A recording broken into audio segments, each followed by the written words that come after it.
Welcome back to Son of Chelsea. Daniel Childs here. Hope you're doing really well on this Tuesday. Beyond the Spin, the news show surrounding Stamford Bridge, where we're going to break down the biggest stories surrounding the club as we head into the international break. And there's a couple here to dive into. I think they do link together, and the main bulk of today's show, as you've probably guessed by the thumbnail and the title, is about the potential exodus of players at Stamford Bridge this summer. There are a lot of players who could be on the move, and we're going to delve into some of those been rumoured. And I think focusing on one name in particular, Jadon Sancho, who, despite seeming inevitable, kind of guaranteed he would become a permanent Chelsea player. Maybe there is an exit route for Chelsea, which probably speaks volumes about how this loan move has gone on. I want to hear your thoughts as ever in the comments below. Just quickly, shout out my latest Substack piece. I do write pieces on my Substack, so link in the description box below if you want to go and check it out. The latest one is about underlying metrics. It's about kind of the current vibe at Chelsea and why people are being so critical. But we're going to try and be productive over this international break. I want to look for solutions. I want to talk about the current issues at Chelsea, how they could be improved. I'm going to do a show on my top 5 issues at Chelsea currently. Let me know in the comments below what are your top 5, because I think we will probably differ. But in that show, we're going to be actually trying to provide solutions. I'm not just going to sit here and moan for 25 minutes. I actually want to go through with how things could be rectified. And given we still have a period of the season to go, things could turn out pretty positive by the time we reach the end of the season. So the first thing it just caught my eye was, we spoke a lot about XG, and in recent weeks, I think it's undeniable that in recent weeks, Chelsea's ability to create opportunities has been diminished. It has been very poor. Chelsea have had a very low XG for recent games against Leicester, against Copenhagen, and specifically against Arsenal. Those are kind of hard to argue against in isolation, but a broader trend of our attacking underperformance is kind of exemplified by this Sky Sports stat that was brought up for the Premier League 24-25, that Nicholas Jackson and Christopher Nkunku are the worst two culprits at Chelsea for underperforming their XG. As you can see here, and if you're listening on the podcast, I suggest going over to the YouTube channel, but we'll describe it, we'll go through. Jackson obviously has 9 goals, been out injured for a little bit of time now, but he has an XG of 11.38, so could have had a couple more goals, especially during the Bournemouth game in January. There was a period before he got injured where he should have had many more goals this season. That has been a criticism of him, his finishing ability. Christopher Nkunku only has 3 goals to his name compared to 2.38 for Jackson. So again, underperformance. Cole Palmer is only slightly under 1.25. And then just looking at that, Joao Felix is obviously now known at AC Milan. 1.23, and Noni Madueke, another player who's been out injured, is 0.61, but he's scored about 7 goals from an XG of 7.61, so he's done pretty well in terms of what you would expect him to get. Jadon Sancho and Pedro Neto with 2 and 3 goals respectively, but Jadon Sancho, we're going to talk about Sancho in a little bit here, in terms of actually getting into good areas, actually taking those opportunities, doesn't do it that frequently. And Pedro Neto too, he scored a couple of his goals from outside the box as well. So he's done well when he's got into those areas, and he has scored some impressive goals this season. But it shows again that attacking issue and that flawed ability to create a squad that is producing the sort of numbers you need to compete at the top end of the Premier League. And I know a lot of people are coming to the defence of Enzo Maresca, and I do think a valid defence of Maresca or any coach at the current time at Chelsea, this stretches back to last year, it stretches back to Mauricio, not just Mauricio Pochettino but Graham Potter, is the flawed ability to create a squad and the way the sporting directors hold a lot of accountability for this failure, or if you think it's not failure, for the struggles absolutely on the pitch. And I think those are reflected in those numbers. Do you think that it's more the players failing Enzo Maresca than Enzo Maresca's system being the major problem? I want to hear your thoughts in the comments below, whether you agree or disagree. But this is the big thing for this summer, right? So Fabrizio Romano tweeted that Chelsea's priority for this summer remains a new striker, but the plan after Quenda, who's obviously been bought from Sporting Lisbon, Asugo, who's been bought from Sporting Lisbon, is apparently to sell up to 8 players in the summer, including some of those currently on loan like Kepa Arrizabalaga, Axel Disasi, and more. And it's been pointed out, someone did the hard work. I've got to give them credit. I saw some of the X accounts sharing this, so apologies to the person who actually created this Excel spreadsheet, but it is very, very valuable. And again, if you're listening on the podcast, I definitely suggest go and watch the video, because we're just looking at the squad 24-25, and then it broken down into the dev squad, who's been loaned out, and the future arrivals, because it's really helpful to look at the squad composition and the squad planning heading into this summer, when there is a theory that Chelsea could be selling a lot, or kind of have to sell a lot to maybe get the money in to then spend to try and improve the first team. It's a big list. It is a big list. And I think, earlier in the season, people really rallied against the media perception. At times, it's maybe a little bit lazy that Chelsea had like 40 to 50 players on their books, and that was literally at Cobham. That obviously isn't a fair reflection. When I hear people say Chelsea have like 10 goalkeepers, as if they're literally all at Cobham training with Enzo Maresca, obviously that's not a true reflection. But at the same time, there is truth when you look at a spreadsheet like this that kind of tells you the problems Chelsea do have, and are kind of put on hold when you loan them out. Maybe they're young players, maybe they're future arrivals, and players you don't really have plans for in the current first team beyond this season. Now, I think if I was to just quickly go through this, and I think we will do a specific buy and sell show. I like doing those, and I think you guys enjoy going through them, because we can really dissect each player in the current first team squad. But it's easy to forget in those shows, because we only really look at the current first team as it is, the current squad as it is. When you actually look beyond who's currently in the first team squad, loaned out: Teddy Sharman-Lowe, Dylan Williams, Andre Santos, Alfie Gilchrist, Leslie Ogochukwu, Bashir Humphreys, Leo Castledine, Kepa Arrizabalaga, Georgia Petrovic, Armando Broja, Raheem Sterling, Alex Matos, Max Merrick, Jimmy J. Morgan, Renato Vega, Caleb Wiley, Connie Chukwemeka, Ben Chilwell, Zach Sturge, Axel Disasi, Joao Felix, and David Washington. I would say the overwhelming majority of the names I've just read out probably have no future at Chelsea. If we're talking about higher profile ones, the likes of Kepa Arrizabalaga, Armando Broja, Raheem Sterling, those are names that I don't think have a future at Chelsea. I don't think Ben Chilwell has a future at Chelsea, given the way he's been treated over the past year. I think it's pretty clear he will have to find a permanent move away. Axel Disasi is probably in the same boat. Joao Felix is definitely in the same boat. Even David Washington, I think, is there as well. And then you look at the future arrivals: Esteval Willian, Kendry Paez, Mike Penders, Mamadou Sarr, Giovanni Quenda, and Dario Asugo. The final two obviously only recently signed, or players we found out would be joining. So there's a lot that needs to be done, and then again, that's not even factoring in a lot of dev squad players who maybe could make the permanent jump up to the first team, and as well in the current first team squad, players who I don't think will have or even should have a future beyond this season. The likes of Robert Sanchez. I don't think Marcus Bettinelli will probably be in the first team squad going into next season. I look at question marks over players in the first team squad like Kiernan Dewsbury Hall. Is there really a point of continuing with that? I don't think there is. Amari Kellerman, is there a point in continuing with that? He's not even got close a whiff to the first team. Is there even a development path for him in the first team? Very weird signing last summer. Mikhailo Mudryk, there's still a massive question mark over. Is he banned? Is he not banned? That in itself is a separate mess that we will find out in the future. Christopher Nkunku, I don't see a future for Christopher Nkunku at Chelsea. Now, whether you think we've utilised him in the best way possible, it's kind of here nor there when you actually look at what's going to happen in a couple months' time.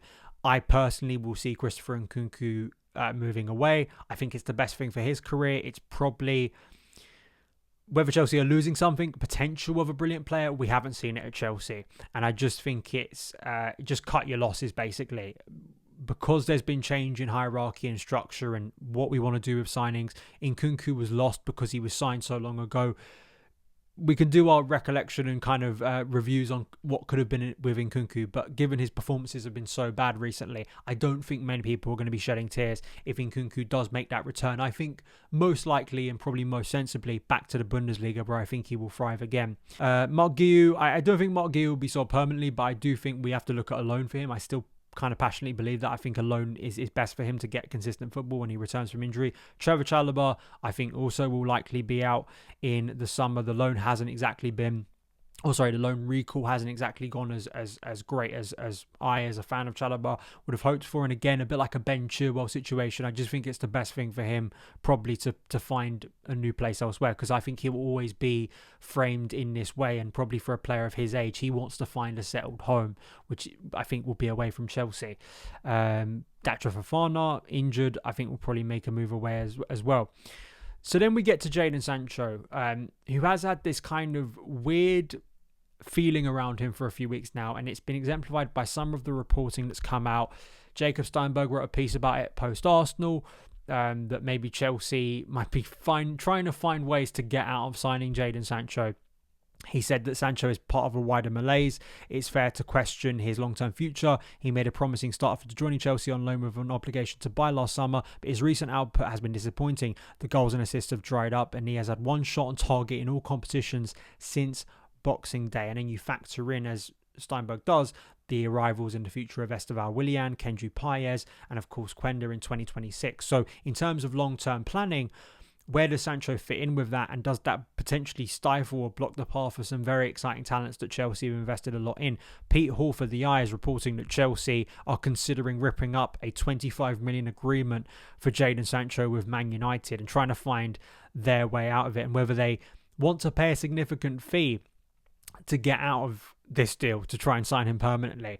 The I paper understands a clause in the deal where Chelsea can get out of the transfer if they pay a penalty fee, something they are understood to be considering an option. As it stands, Chelsea plan to stick to the terms of the agreement.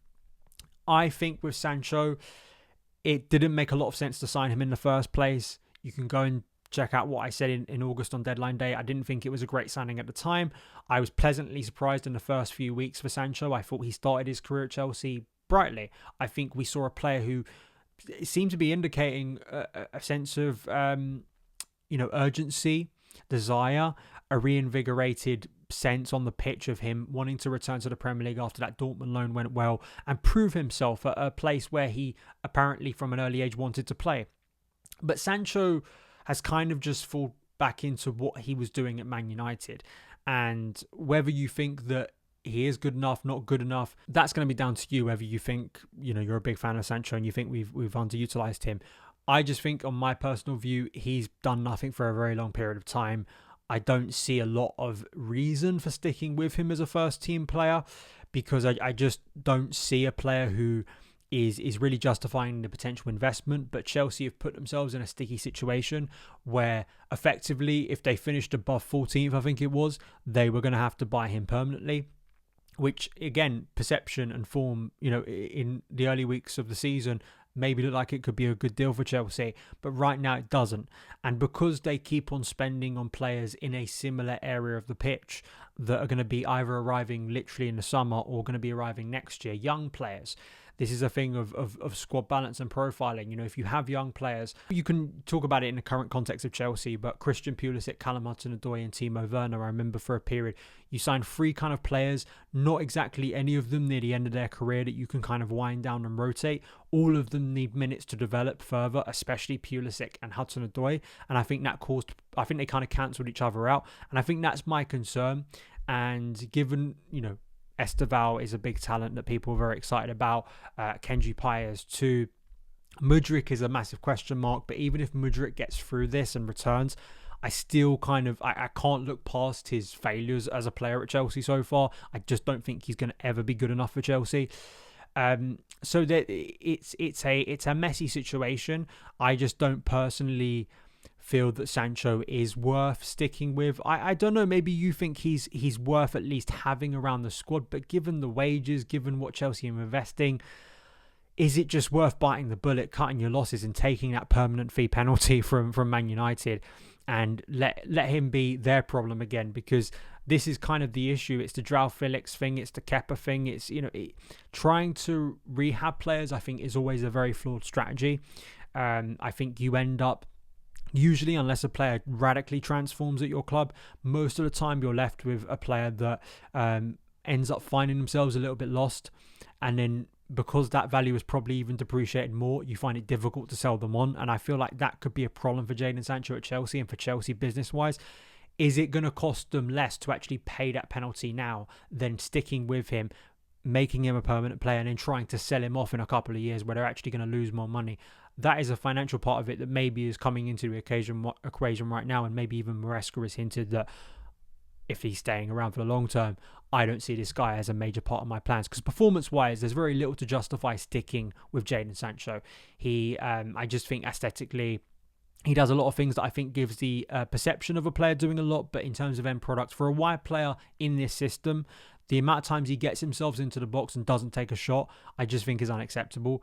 I think for a player asking for minutes, probably desiring and seeing himself as a starter, he needs to be doing so much more end product wise to justify it. Noni Madueke, for all the criticism people give of him, and I know since he's been injured, naturally his stock has risen, but I always credit Noni more because he takes those shots. He is a winger that is sometimes a little bit obvious what he's going to do, but he will go for that shot, and sometimes it pays off. And I think that is more of a, and his output, 7 goals this year in the Premier League, I think that is more of a justification to stick with him for the long term than it is with Jadon Sancho. Do you agree? Do you disagree? Let me know your thoughts in the comments below. That is it for today's show. I want to hear your thoughts in terms of the clear out. As I say, we will, as we get closer to the end of the year and probably more reports and vibes around players, we will see how many will be gone between now and the start of next season. I do just want to quickly say before we wrap up that it's something that maybe we haven't factored in, and it's been pointed out to me several times of how awkward this off-season is going to be for Chelsea in terms of doing business and change and getting players acclimatised and potential fatigue, because the Club World Cup, just from a content point of view, as I've been looking at it in my calendar, and maybe you have as well as Chelsea fans of looking over the summer, it's a very short turnaround. It is one of those summers where it's going to feel like we don't really have an off season. If you're someone that loves football, doesn't get tired of watching football, that's probably a good thing for you. If you are someone that's a little bit exhausted of football, I'm sorry, you're probably you're going to have to bite the bullet, or you're going to have to find some other extracurricular things to bide you through, because it's going to be very exhausting. So that time of the off season to really recruit seriously and diligently and take that time between games is not going to be as luxurious as maybe it was a year ago. There's no international tournament, but there is the Club World Cup, which we know Chelsea are taking very, very seriously. I think Chelsea probably deserve some commission for the amount of advertising they've done for FIFA for this Club World Cup. They have been backing it. They have been promoting it since the end of last year. Like, they have really been telling us, trying to remind us consistently. Reports say we see this as a 2-season season, which is why I think actually the likelihood of Enzo Maresca, even if he fails to get Champions League football, losing his job is probably actually lessened by the fact, he's probably saved a little bit by the fact he has that Club World Cup, which is very short turnaround between the end of the season in the Premier League, the potential Conference League final, and then the Club World Cup. And that may, in some ways, create a headache in terms of shifting players on. I think that's something we need to consider, and maybe the radical change that some people feel is necessary at Chelsea may not happen because of that. I'm not saying that's a good thing. I'm just pointing out timelines and reality that I think may make this a summer of stability, which, given my frustrations last summer, I actually don't think that's entirely a negative thing. A summer of stability at Chelsea is something that is a little bit like Bigfoot. It's a little bit like the Loch Ness Monster. You wait for it to kind of come. You think it will eventually turn up, but it never happens. Maybe this summer, because of other factors, makes this a summer of stability. But there's a lot of work to be done, as we've delved into today. Please like, subscribe, let me know your thoughts on the content, things you'd like to see on the show coming up. Let me know your thoughts in the comments below. Thank you for listening. If you have done on the podcast already, it really helps the show out. If you are listening on the podcast, if you're out and about, if you're in the gym, wherever you consume Son of Chelsea, to give us a positive rating review. It takes very little time, free to do, and helps get the show to more Chelsea fans. Thank you again. Have a great rest of your day wherever you are in the world, and I'll see you again very soon. All the best.